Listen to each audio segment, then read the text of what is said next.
Ngiyabingelela bazalwane. Egameni likaJesu. Amen. Ngiyabingelela ubaba uprofessor ukhethekileyo, ngibingelele umama ukhethekileyo, ngibingelele ibandla likaNkulunkulu. Amen. Ngidumile eNkosini. Amen. Ngiyamazi uDaba. Egameni likaJesu. Amen.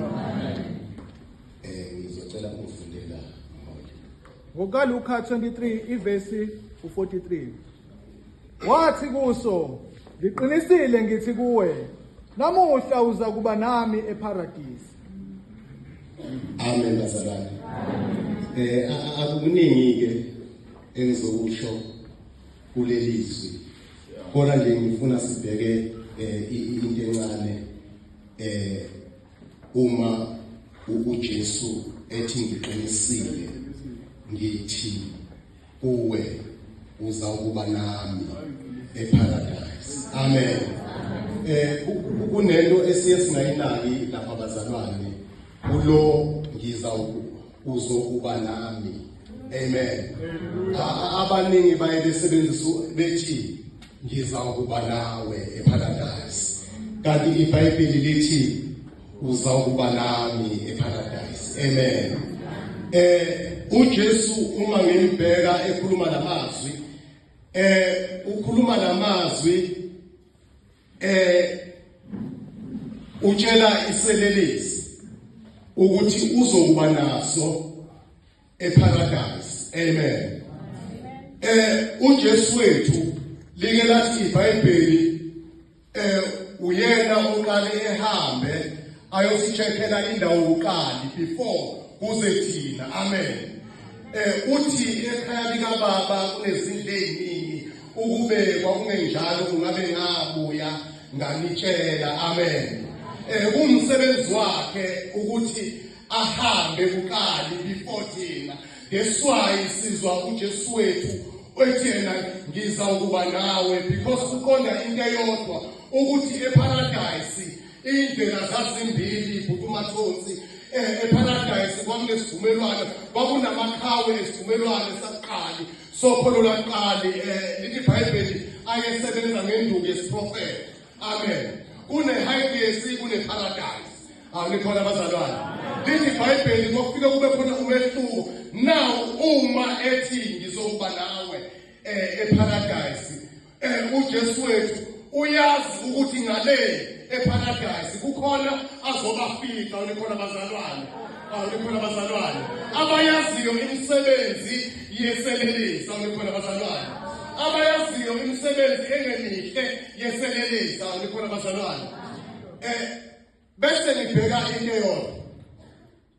Lithi iBhayibheli uJesu esesiphambanweni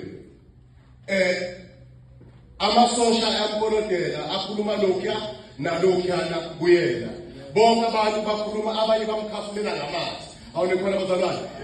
Now unezelelesi zimbili. Kukhona esinye esikhuluma lesinye. Sithi kwesinye uma kuwukuthi uyinkosi ngempela akasisindise bese isindisana. Amen bazalwane. Sithi esinye awumesabi yini uNkulunkulu.